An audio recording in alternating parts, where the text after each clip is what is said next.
दोस्तों, आदाब, सत श्री अकाल, अस्सलाम वालेकुम, जय मसीह।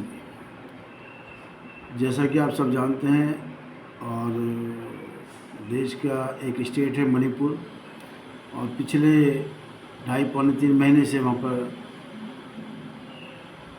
बहुत ख़राब स्थिति बन चुकी है और उसकी सही तस्वीर मीडिया के द्वारा लोगों तक नहीं पहुंच रही।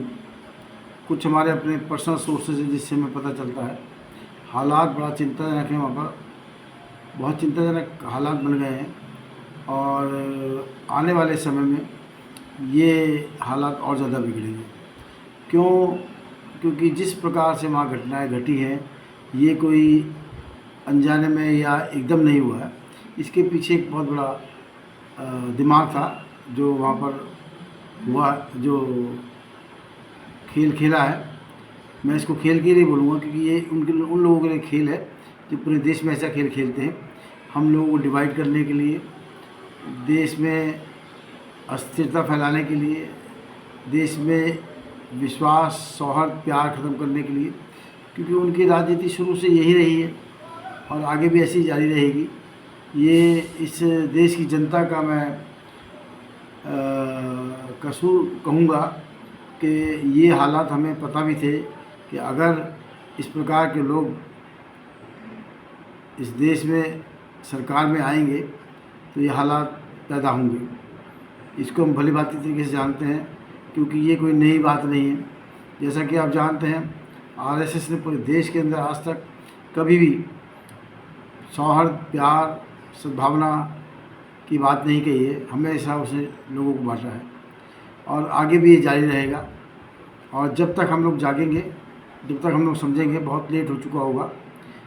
मैं आपको ये बता देना चाहता हूँ, हम लाख कोशिश कर लें 2024 के चुनाव की, मगर उन्होंने अपना एक 35-36% वोट ऐसा बना दिया है जो उधर जाएगा और 31 से 32%, 33% में सरकार बनती है। और मेरा ये मानना है कि 2024 में भी ये फिर वापसी करेंगे, मगर इसमें हताशा निराशा होने की बात नहीं है क्योंकि ऐसे दौर आते हैं और जब तक ऐसे दौर नहीं आएंगे तो उसमें सही और गलत का हमें पता भी नहीं चलेगा। तो मेरा भी जो ज़्यादा जोर है वो मणिपुर के ऊपर है कि मणिपुर में जिस प्रकार से हम लोगों को एक देश के अंदर एक ज्वलंत मुद्दा इन्होंने दिया है, अगर इस ज्वलंत मुद्दे पे हम लोग नहीं बोले, चुप रहे, तो हालात और ज़्यादा ख़राब हो जाएंगे। और ये सिर्फ मणिपुर की बात नहीं, पूरे नॉर्थ ईस्ट में होने जा रहा है।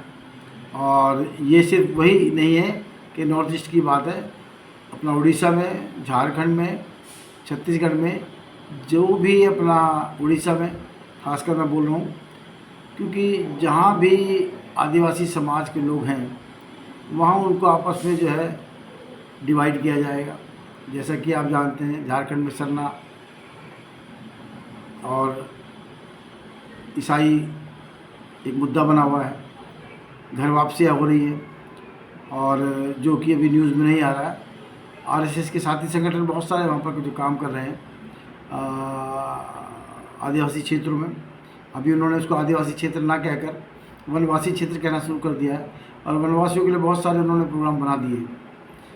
मेरा आप लोगों से ये कहना है, जो लोग मेरी बात को सुन रहे हैं, कि आप लोग इस समय अपनी आँखों को खोलो, अपने कानों को खोलो और उसके साथ साथ अपना मुंह भी खोलो।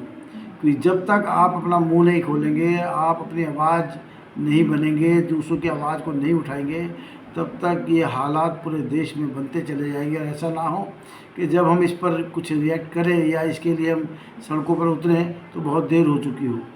अभी भी समय है, 2024 आपके समक्ष है, कोई ज़्यादा समय नहीं है। अगर पूरा देश इस चीज़ को ठान ले कि हमें देश के अंदर वापस वही सौहार्द, वही सद्भावना, वही प्यार, वही विश्वास, वही आपसी भाईचारा बनाना है, तो हम सबको मिलकर इनके खिलाफ़ 2024 में खड़ा होना होगा। और मेरा आपसे एक अनुरोध ये भी है, पार्टियां आती हैं चली जाती हैं, हमें कोई भाजपा से कोई गुरेज नहीं है। माननीय प्रधानमंत्री नरेंद्र मोदी से भी हमें कोई गुरेज नहीं है। बस उनकी जो नीतियाँ हैं कि फूट डालो, राजनीति करो और अपनी सत्ता कायम करो और इस देश को हिंदू राष्ट्र बनाओ। देखिए, चाहे ये देश हिंदू राष्ट्र बने, चाहे ये सेकुलरिज्म में रहे, मगर इस देश की जो एक नींव है जो इस पर डाली गई है, वो नींव के ऊपर जो इमारत खड़ी है, ये इमारत ऐसे ध्वस्त नहीं होगी। ये उनको समझना चाहिए कि इस देश के अंदर हमारे आप जैसे लोग जो सेकुलरिज्म की बात करते हैं या आपसी भाईचारे की बात करते हैं या इस देश में जाति ऊंच नीच को ख़त्म करना चाहते हैं, पाखंड आडंबरवाद के खिलाफ हम लोग काम कर रहे हैं, ये इमारत ऐसे ध्वस्त नहीं होगी।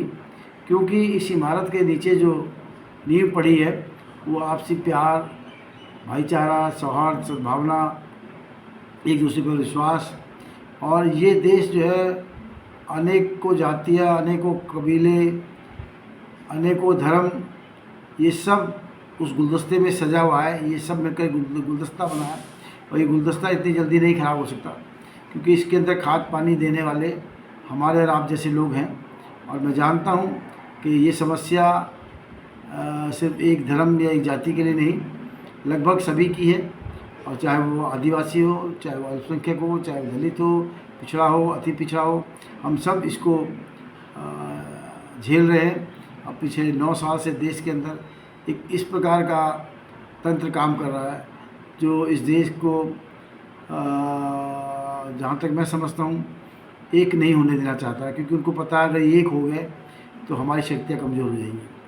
और हम लोग शक्ति जिनके पास थी या जिनके पास इस देश को बदलने की ताकत थी, हम लोगों ने कहीं ना कहीं अपने आप को बेच दिया है, गुलामी स्वीकार कर ली है। तो मेरे दोस्तों, मेरे साथियों, मेरे नौजवानों, आप लोग इस गुलामी को हटाओ और अपने आसपास अपने समाज को जगाओ, अपने नौजवानों को जगाओ, क्योंकि ये जो तंत्र काम कर रहा है ये नहीं चाहता कि आप लोग आगे बढ़ो, आप लोगों को न्याय मिले, आपके हक अधिकार आपको मिले।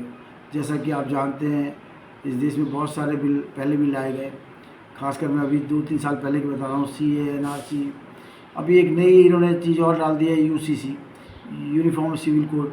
और यूनिफॉर्म सिविल कोड का मतलब है कि इसमें जो हमारे अल्पसंख्यक समाज के लोग हैं, आदिवासी भाई लोग हैं, जो हमारे अपने कस्टम है, जो हमारे एक रीति रिवाज हैं, या जिस तरीके से हमें एक धार्मिक परंपरा हमारी चलती आई है, उन सबको ख़त्म करने के लिए ये UCC लाया जा रहा है। और मैं आपको फिर कहूँगा कि मणिपुर तो एक ज्वलंत मुद्दा है, UCC भी कम नहीं है। हमें मणिपुर के साथ साथ इस UCC के लिए भी सड़कों पर उतरना होगा।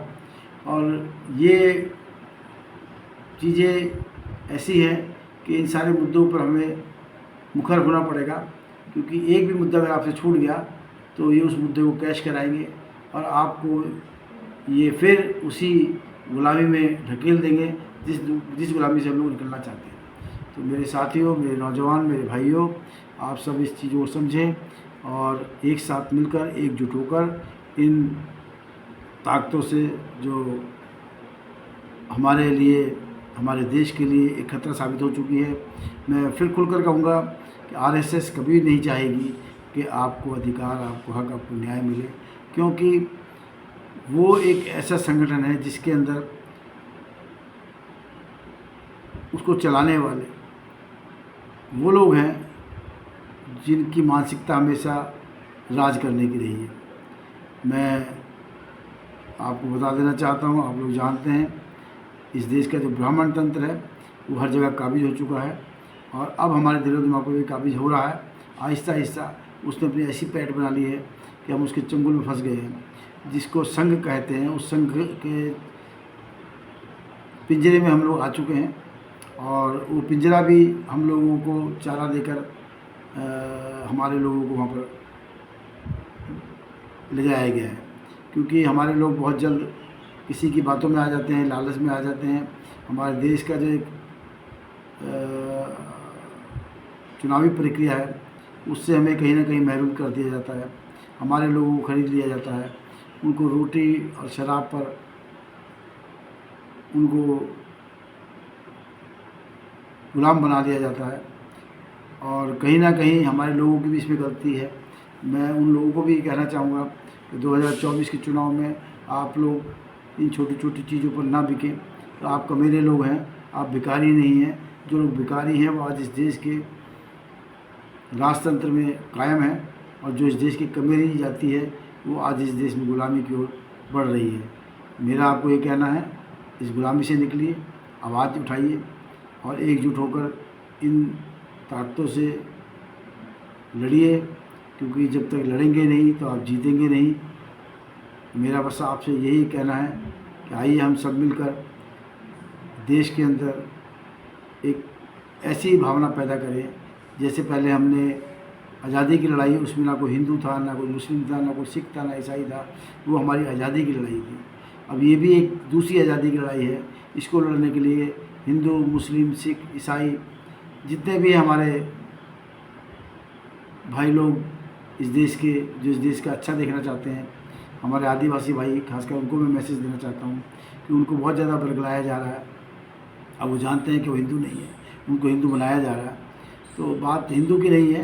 हिंदू एक शब्द है जो अभी 100 से 125 साल तक में अस्तित्व में आया है।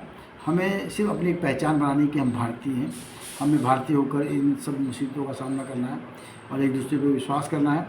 और जितने भी संगठन इस देश में काम कर रहे हैं, जितनी भी रीजनल पार्टियाँ काम कर रही हैं, उनको मुझे लगता है ये समझ आ गई होगी कि उनको किस तरीके से लूटा जा रहा है।